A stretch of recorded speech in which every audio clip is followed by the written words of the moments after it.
Hey everybody, David Cantrell with American Family Funding here to give you a quick recap of some financial news and housing news over the last week. Economy is good news. I mean, just right off the bat, it's good news all around. The Fed Chair Jerome Powell said the economy is much improved. He's citing mostly because of the stimulus and because of the actions that Fed and Congress has taken, which has been very, very helpful.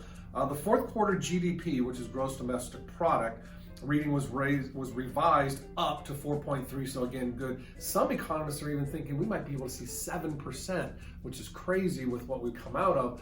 But over the long term, one thing we do have to think about, jobless claims did hit a record low, or a record yearly low, about 600 and something thousand, but we still have about 19 million people out of work. And so, while the economy is good news now, towards the end of the year, that's when we're really going to have to start seeing if those things carry through. Housing news on the other side, again, not great because of a couple things, but still wonderful. Housing is very, very strong. But we did see a little bit of a slowdown in February sales, a little bit versus last year.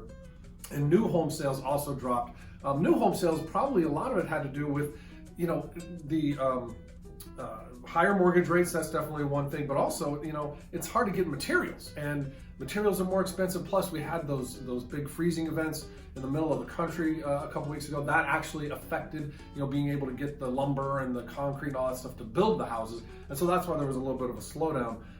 Although it's important to note that housing is still 9.1% higher than it was at this time last year. So again, housing market very, very strong. Interest rates did tick up a little bit, but still historically low. So it's still a great time to buy, refinance, and consolidate debt. So really, really still don't think anything, just because you might hear some numbers in the housing market being a little bit lower, it's still a great time to get involved. So if you have any other questions, please feel free to give us a call at American Family Funding. I'm David Cantrell, and stay safe out there.